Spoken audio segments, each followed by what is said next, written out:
This is the 444, episode 1. So it's August 27th, and this is the 444.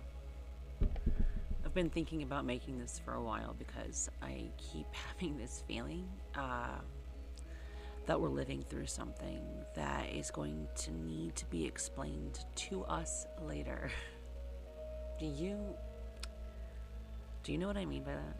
Like, someday there are going to be documentaries about this period. There's going to be books. There will be college courses. Somebody's going to try and make an 8-part Netflix series with ominous, violent music explaining what happened to America in the 2020s. And everybody watching it will have the luxury of already knowing how the story ended. We don't have that luxury. We're still inside it. We're still up every single morning, checking our phones and unfortunately paying bills, taking our kids to school and going to work, and watching another impossible fucking headline appear and trying to figure out whether what just happened is actually historically important or whether we're all just simply losing our collective minds at the same time. It's probably both, honestly. That's why I wanted to make the 444. I want it to be a diary of America while the ink is still wet. Politics and pop culture, astrology, history, whatever cards I pull, whatever rabbit hole I fall into, I will do that regularly. And whatever ridiculous thing happened on the internet that somehow tells us more about who we are than half the serious political analysts. Because I don't even think they know what they're fucking talking about anymore. I'm so tired. I am not coming here and telling you I have every answer. I think that would ruin it, actually. I want this to just be a record of what we thought before we knew how this ends. What scared us? What we literally laughed at, what we thought seemed so fucking important, and what seems completely unrelated until suddenly it wasn't anymore. I call this the 444 because 444 has always carried this idea of protection, support, of not moving through something alone. I keep coming back to the one very simple belief lately.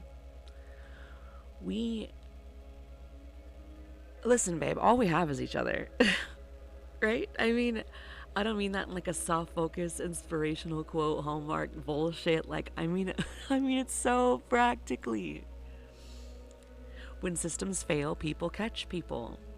When somebody loses power, somebody else brings an extension cord. That's community, honey.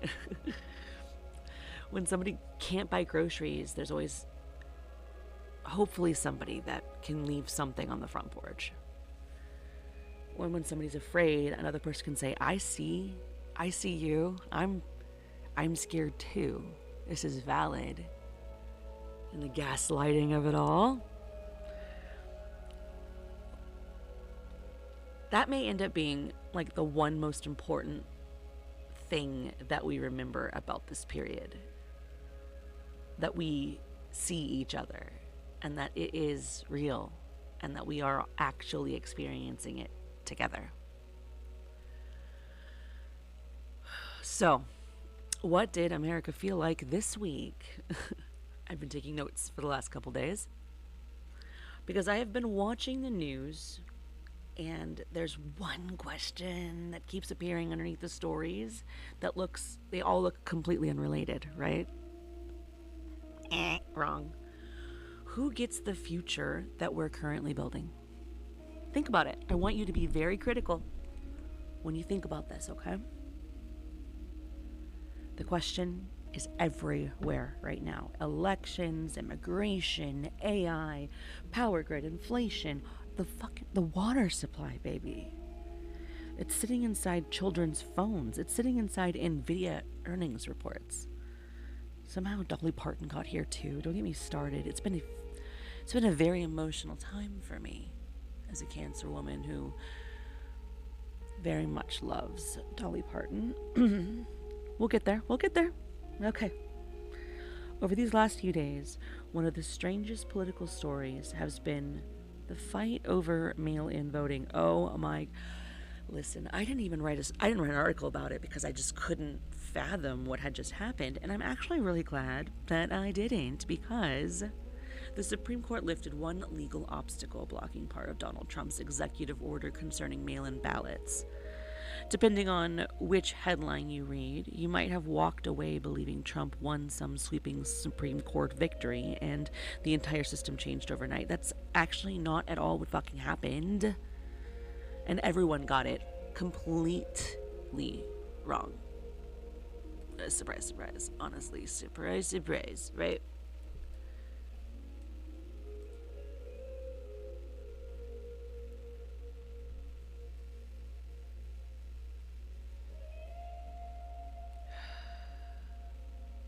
Sorry, I'm just so tired right now. Just so tired of it all. Okay. The court did not decide whether the executive orders itself were constitutional. Okay, another injunction is still blocking an important part of it. States are continuing to sue, and we now have lawsuits involving the mail-in ballots, voter eligibility databases, citizenship documentation, congressional maps, and the Postal Service, all while we're moving closer to midterms. And I cannot stop thinking about what that means emotionally for us voters, because you don't necessarily have to stop somebody from voting to make them doubt the process. I mean, sometimes confusion's just enough. If the rules change and then a judge blocks the rules and then another court reinstates part of the rules and then states sue again, and then somebody on Facebook's, they tell you that your mail-in ballot, it's not going to count. What happens? Some people just give up, right? Some people panic. Other people become convinced the entire system is fraudulent before election day even gets here. And that's what they fucking want. The fight over election begins before the election happens. And that's what they want. And then Ohio entered the story, of course. A federal judge blocked Ohio's new documentary proof of citizenship requirement for people registering through motor vehicle offices. Ohio says citizenship verification is about election integrity. Voting rights groups say requiring documentation like birth certificates and passports create barriers for perfectly legal voters who may not have them readily available. I'm going to pause real quick before I keep going. Do you know it costs like $50 to get a birth certificate? Currently, I'm in California. I would need to pay $50 to get a copy of it. Who has an extra $50 right now when they're literally like pressing their boots on our neck? And they know it. They know it. But again, let's look under the political argument, underneath that political argument, right? The whole Ohio of it all. Who gets through the door? Who gets counted? Right? Who has the right piece of paper? Who made the list? That same question shows up in immigration. I'll pause again real quick before I move into immigration. If they think that their Republican voters have the money to go out and get a passport, go out and get a birth certificate, go out and get their ID right now, and that they'll jump through those hoops in order to like bend the knee to DJT and the GOP, I'm a rapper at this point apparently, they're mistaken. Republicans are broke just like the rest of us. It's just insane. They're literally like that saying of like cutting off your nose in spite of your face. That is what they're fucking idiots. Sorry. Okay. Back to immigration. Okay. So over the last few days, the administration has been preparing a massive visa crackdown affecting asylum seekers, while immigrant visa appointments around the world have been paused or rescheduled for new screening procedures. Cool. Cool, cool, cool, cool, cool. And then there was this story that I literally couldn't shake. The father of a U.S. Navy sailor serving above or aboard the USS Abraham Lincoln was detained by immigration authorities here at home. His son is literally serving aboard an American aircraft carrier during a confrontation. I don't fucking know, whatever, it's a war, right? During a war, while his father is sitting in immigration detention. The father was later released. And we don't really know why the detention became necessary one day and then release became possible a few days later. That's where the political argument stops being theoretical for me, because immigration policy sounds like a thing that happens somewhere over there in Washington, right? Over there. That's why they do it in the Capitol. I'm just a bill on Capitol Hill. Immigration policy. A sailor wondering whether his fucking father is going to be deported while he's serving his country. That's a human being. And somewhere inside that contradiction is America. Who belongs? Who gets protected? Who gets paperwork? Who gets mercy? Who gets to the gate?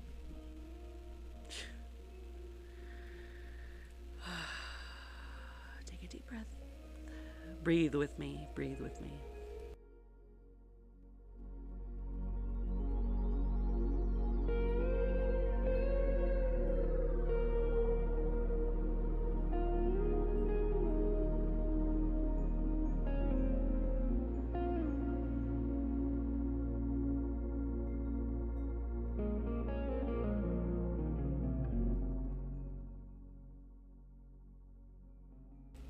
Okay, that was a nice little box breathing moment we had there together. Yeah.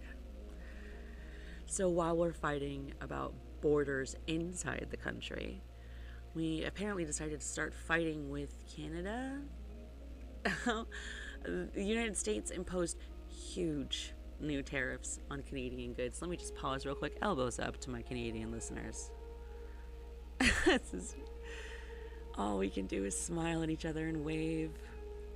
Love you. Okay. Canada responded with retaliatory tariffs on roughly $20 billion in American products. I'm sorry, I'll say it again. $20 billion in American products, while we're currently experiencing the squeeze we're experiencing due to the skirmish, the excursion, the brief trip to Iran, right? Excellent. There have been threats involving Canadian cars and auto parts too. Fancy. Canadian officials have talked about electricity, critical minerals, and other forms of retaliation. Donald Trump even floated renaming Lake Ontario Lake America. I'm so tired of this. Breathe with me. Breathe with me.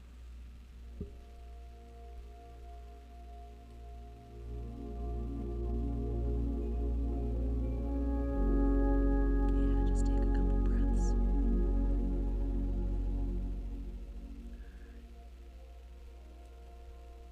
So I laughed when I first saw that because what else do you do with a sentence like that? You just giggle, right? You giggle.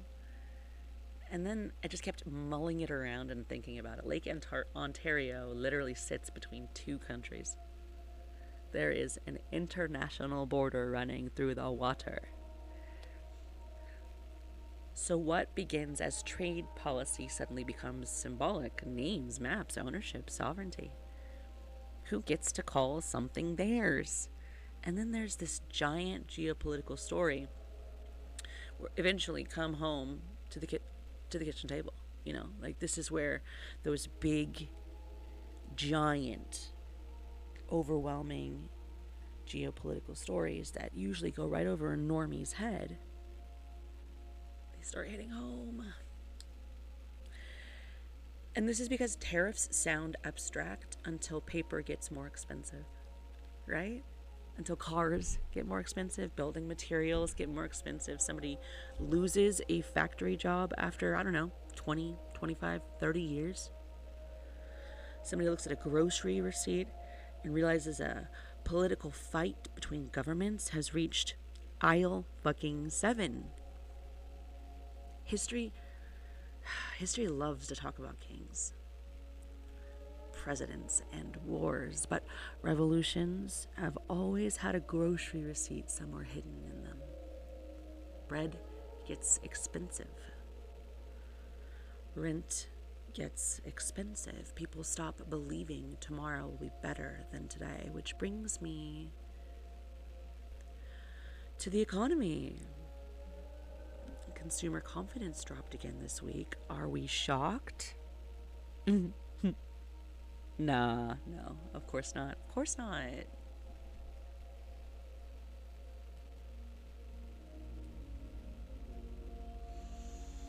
Breathe with me. People are actually somewhat more positive about their current circumstances, but much more pessimistic about what's going to happen in the next few months. That really caught my attention. I just feel like America, or like Western civilization as a whole, has this brainworm where we always think everything is going to work out. Everything will figure itself out. Which I think is, inherently a very positive way of thinking. I think that way. But it's really important that we don't, Jesus take the wheel situation. We have to make it work out, right? Hands on, baby. Hands on. So when people are saying that they're somewhat positive about their current circumstances, when I know it's tight as all hell, but much more pessimistic about the next 6 months.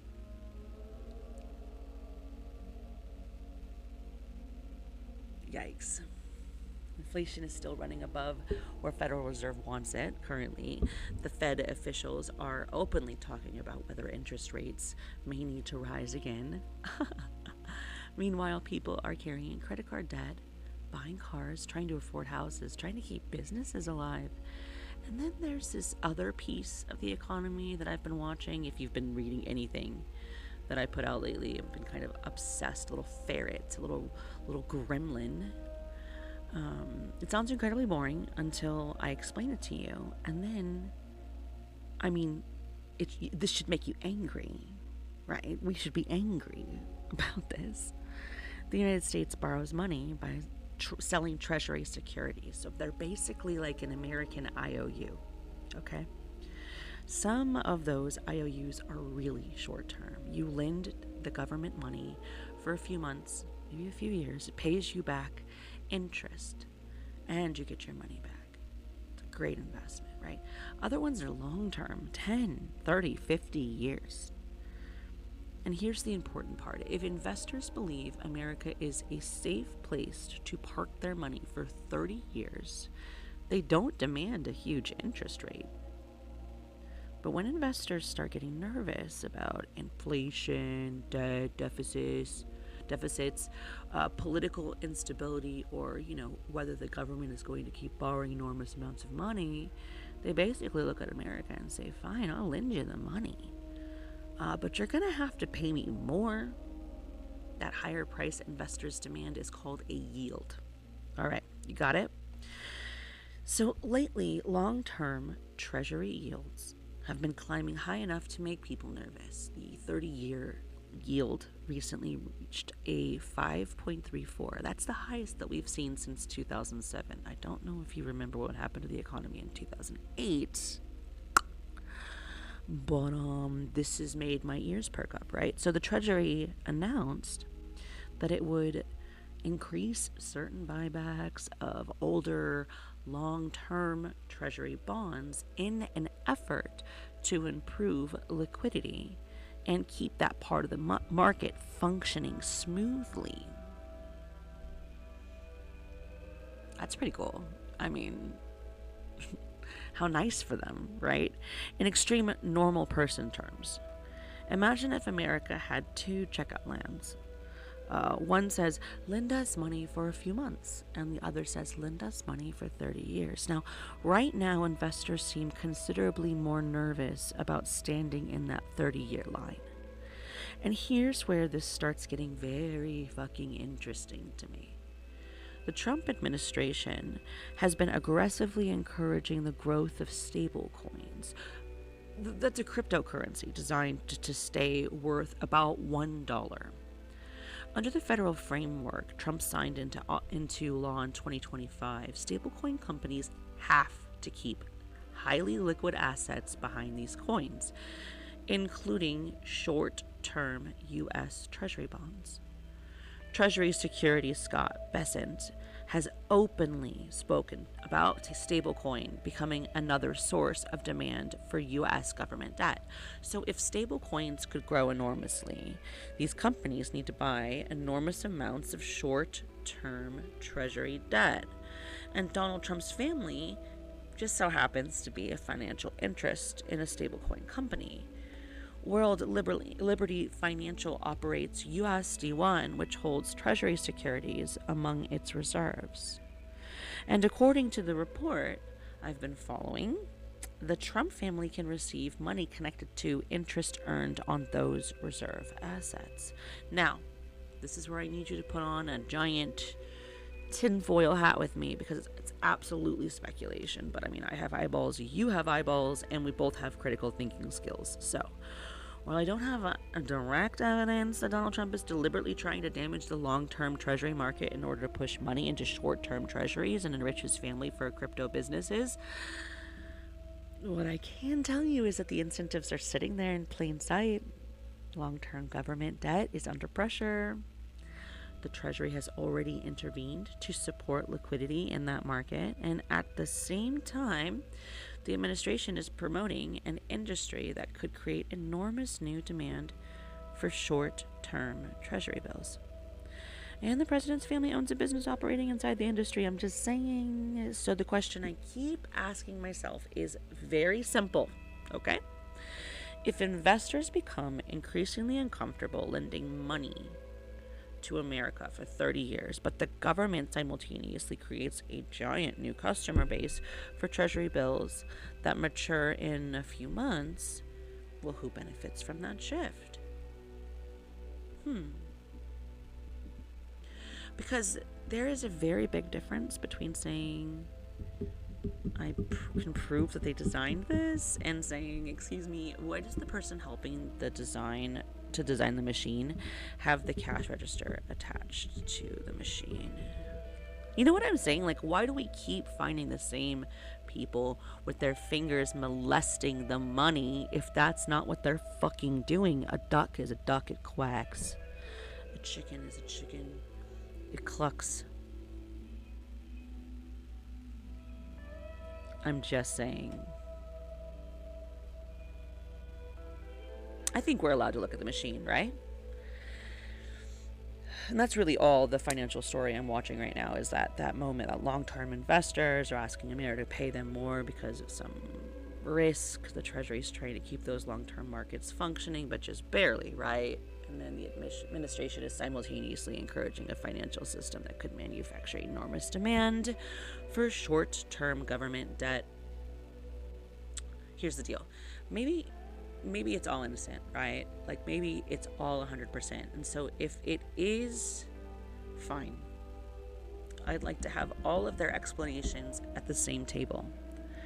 And then we can decide as a collective, as the 444, what that picture looks like. I think we already have an idea, right? And then on Wednesday night, NVIDIA walked onto the stage and announced numbers from an entirely different universe. NVIDIA reported more than $96 billion in quarterly revenue. Something like $89 billion of that came from data center business. Demand for AI infrastructure is still exploding. Millions more GPUs are planned. Billions and billions and billions of dollars are moving into the physical machinery underneath artificial intelligence. And this is where the story gets a little bit more little bit more tea for me, right? Because AI lives on your phone like magic. You type something in the box, something answers. We all know Google just completely destroyed its search engine because now it just gives me AI garbage. It's hallucinated. Something answers you, and it feels weightless, but the cloud is not a cloud. The cloud is a building, and it is wires, and it is transformers, and land, and water, and power plants, and it is a diesel backup generator, and a massive electrical demand. And people who actually live beside these data centers are, I don't know, starting to notice. There are communities around the country where conservative farmers, environmentalists, homeowners, and progressives are finding themselves on the same side. It's almost like class consciousness is just trying so desperately in the age of Aquarius to poke its head through, needs to proliferate through that Pluto veil. They give it 19 years. Those people, they're asking what happens to the electricity bills, like what happens to their water and their farmland and their jobs and their profits. For once, the left and the right looked across the fence and realized the giant windowless building drinking from both of the wells might actually be a shared fucking problem. Fascinating, absolutely fascinating, because maybe some of the political realignment of the future will not happen because everybody suddenly agrees about ideology. I highly doubt it, right? Maybe it happens because material reality becomes impossible to fucking ignore. Your well does not care who you voted for. Your electric bill does not know your party registration. And then Meta gave us the perfect second half of this story. Internal plans reportedly explored making parts of the company radically more AI native, including scenarios where some teams could be reduced enormously because artificial intelligence would perform work currently done by human beings. Right. I mean, the employees push back, right? And Meta's own internal data apparently showed that the AI agents are not delivering the productivity executives expected. Pause for a second. I mean, just like, if anybody has spent any time tinkering with one of these AIs, you understand it's predictable and it's unreliable and it sounds so soulless. And it can't do what we do. It can't reason the way we reason. It can't feel what we feel. And it can't get the work done in the way that we can. I think that's like a weird contradiction. NVIDIA is selling shovels faster than anyone can manufacture them. Like, literally, NVIDIA. Companies are throwing unbelievable amounts of money into AI and inside one of the biggest technology companies in the world. People tried to replace huge amounts of human labor with the machine, and then discovered reality was messier than the PowerPoint presentation. They really thought they were going to do that. It's probably going to be one of those stories of a lifetime. You know what I mean? Not whether AI exists. Obviously, it exists. It's like not going to go away. I mean, I don't anticipate it ever being a non-thing. It's not even going to, like, the conversation won't even be about whether it was useful. Obviously, it has its uses, right? The real question is what happens when an economic system that is obsessed with reducing labor costs encounters a technology capable of doing some human work, but not necessarily all of it, and not necessarily as well as executives had hoped. Because somebody somewhere is looking at every job and asking, can I remove the human? And humans are beginning to ask something back. If productivity belongs to the machine, who gets the future?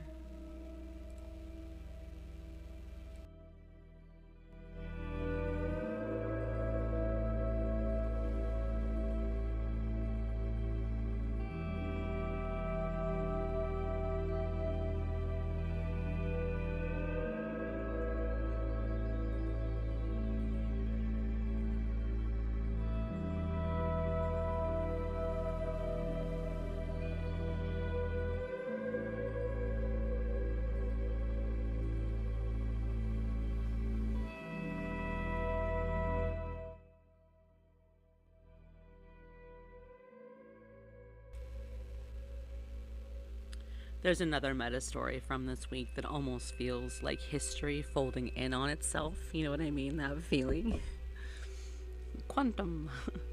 Meta agreed to pay up to 18 billion with a B, billion, to settle claims brought by states over alleged harm Facebook and Instagram had caused children through compulsive use and platform design. They fucking knew what they were doing, right?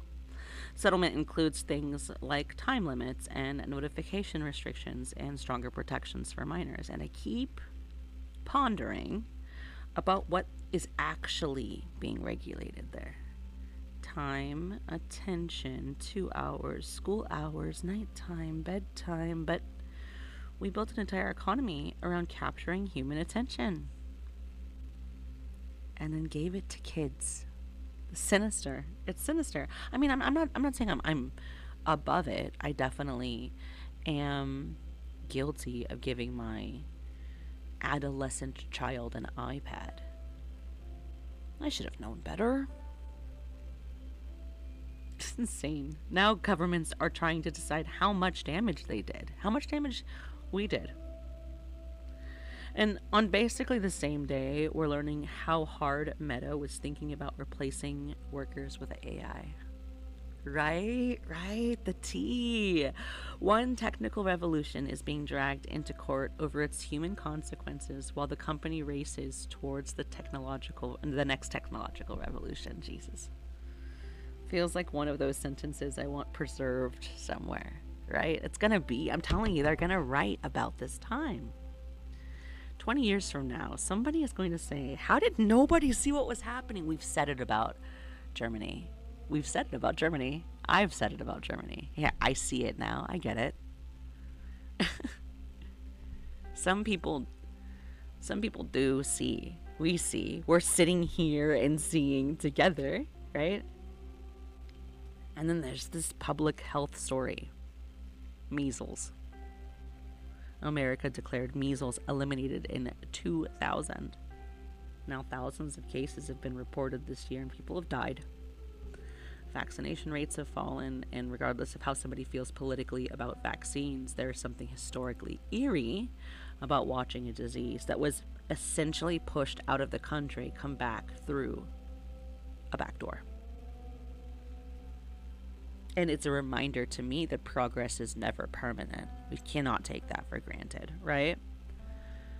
That may be one of the most dangerous myths of modern society could believe, is that progress is permanent. We think to be one of the most dangerous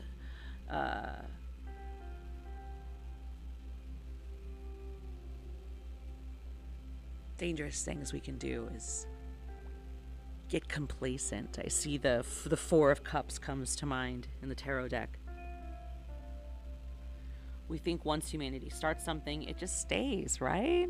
Democracy, vaccines, infrastructure, public education, civil rights, clean water, whatever it is. I mean, we act like history is just a simple staircase and that we climb that step and so it belongs to us forever.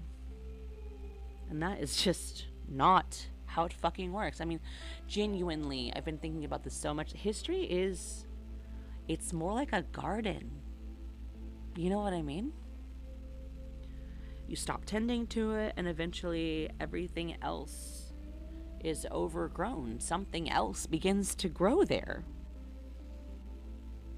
Which brings me, strangely enough, to Dolly Parton. Dolly died this week. And I find myself thinking about why that death felt so different. So different from a normal celebrity death cycle. Dolly occupied a place of American culture that almost no one occupies anymore. People across generations loved her. She came out of extreme Appalachian poverty, built an enormous career and business empire, wrote songs everybody knows, gave away hundreds of millions of books to children, and somehow remained recognizably herself through it all. And then I remembered 9 to 5, a song millions of Americans have happily sung for decades, basically about workers being exploited by their boss, right? The man takes the credit, the worker barely gets by, the system keeps grinding. Dolly smuggled class consciousness onto American radio wearing fucking rhinestones. She was a queen. And now she dies during a week when we're arguing about AI replacing workers and interest rates and billionaire technology infrastructure, tariffs, and who actually benefits from economic progress. That is exactly why pop culture belongs in this show. Because culture remembers things politics tries to get you to forget, right? You know it. Sometimes a song tells you more about a country than 100-page policy paper ever would. And apparently Dolly Parton planned ahead for her own archive. There is reportedly a roadmap for music, books, and other works to continue coming out after her death. She prepared what the future would find when it came looking for her, and I love that. I love her. It's kind of what I want the show to become, like an archive. Not because I think my thoughts are inherently historically important by any means. I'm just one of the 444, right? I'm just one. Because ordinary experience is historical, whether it be mine or someone else's, right? And the way something felt before we knew the ending matters. People are going to look back and wonder what we were doing, and I need them to know what we were doing. What people are laughing at now matters. What everyone is worried about right now, it definitely matters. And what nobody notices matters. The dumb celebrity story sitting beside the giant political story matters because that's how life actually happens, right? Nobody experiences history in neat little chapters. Unfortunately, the Roman Empire was collapsing and somebody was still arguing with their neighbor. Still flirting, still burnt their fucking dinner, still owed someone money. And they still looked up at the sky and thought the moon looked beautiful because history is enormous when you look backwards. But living through it is so weirdly ordinary.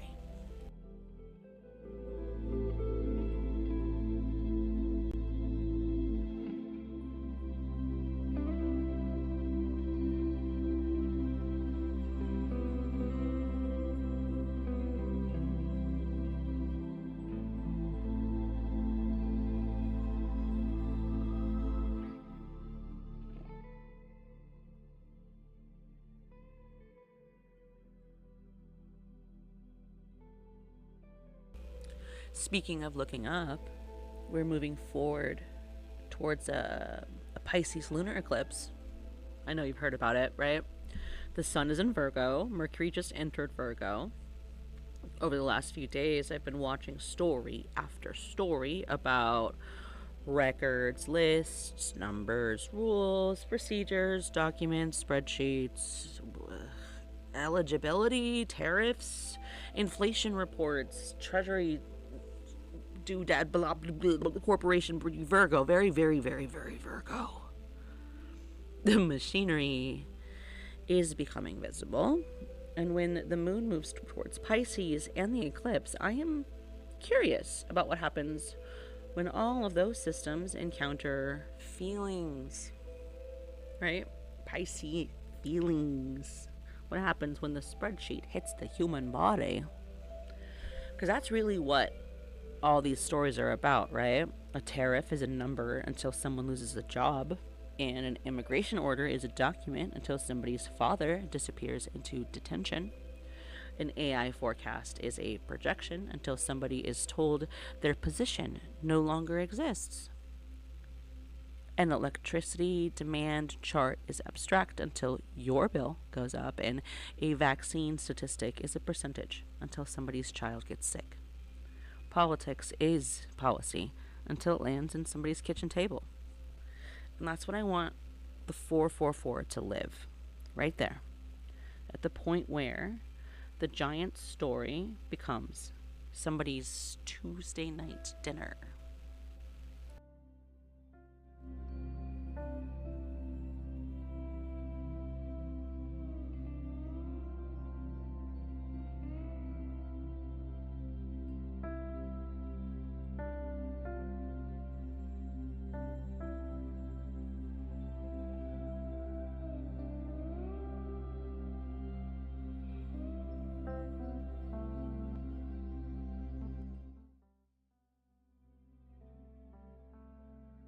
All right, so this is the time where I decided I would pull some cards.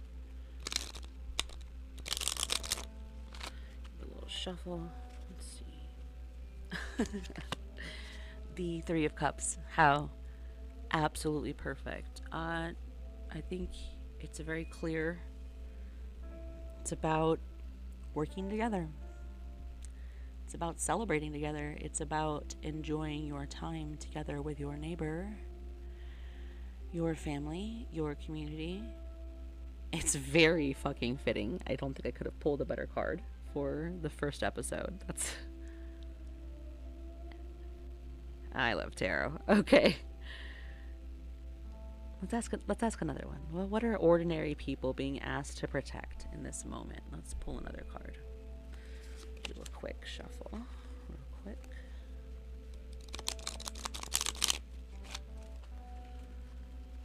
What are ordinary people being asked to protect in this moment? Wow. So I get the Ace of Pentacles in reverse, and the Ace of Pentacles doesn't just represent money to me, which is what we're talking about, really, kind of monetary value and the economy and how we're going to have to take care of each other. But more than anything, I think of a seed. I think of like planting a seed.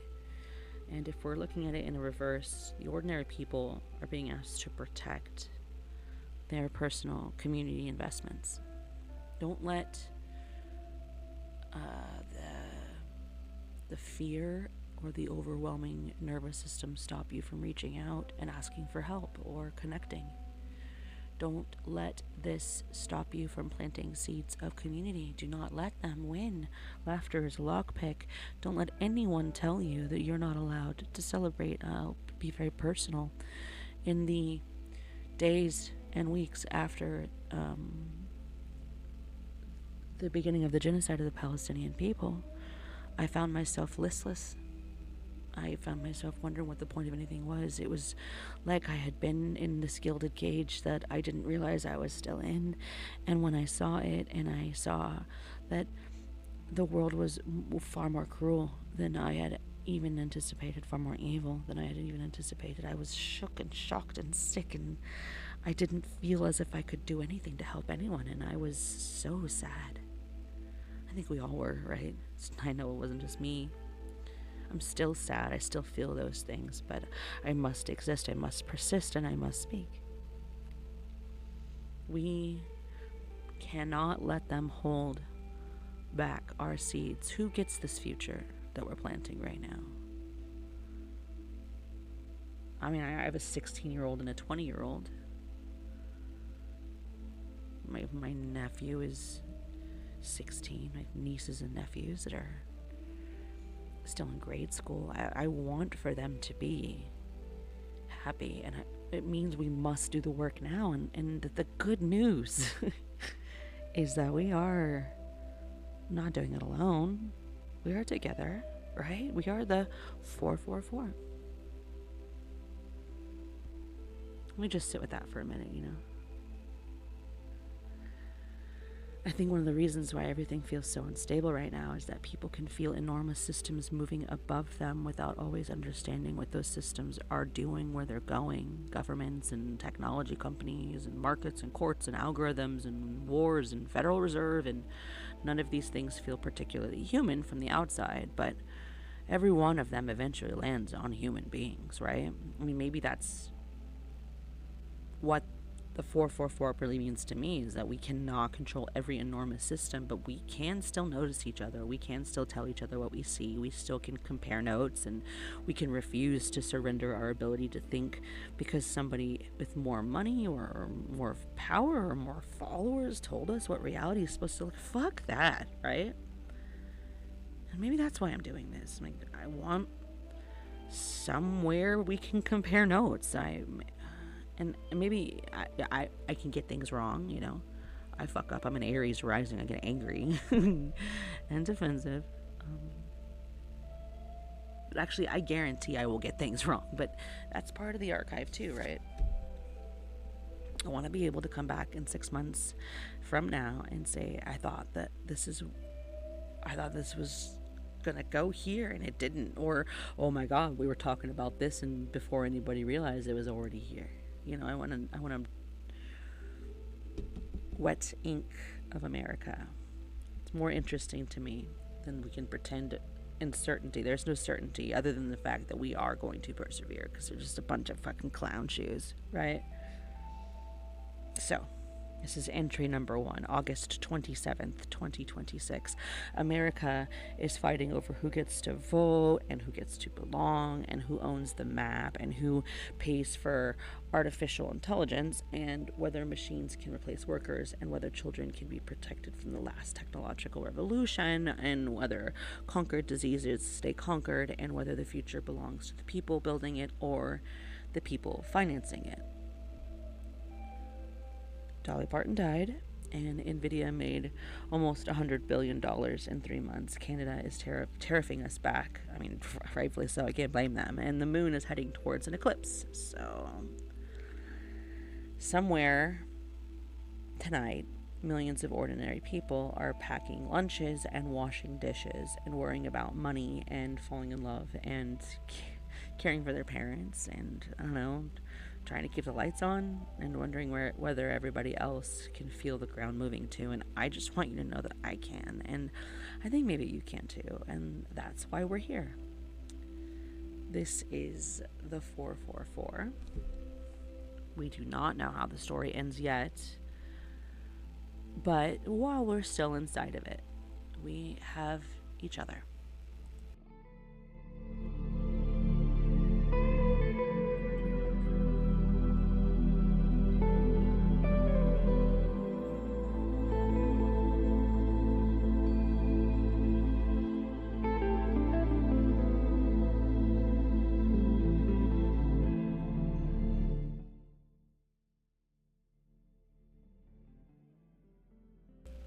This was episode 1 of the 444 with Grey Galaxy. If you enjoyed what you heard and would like more, please give us a subscribe or follow. It's perfectly free, and we're happy to have you. Stay stellar.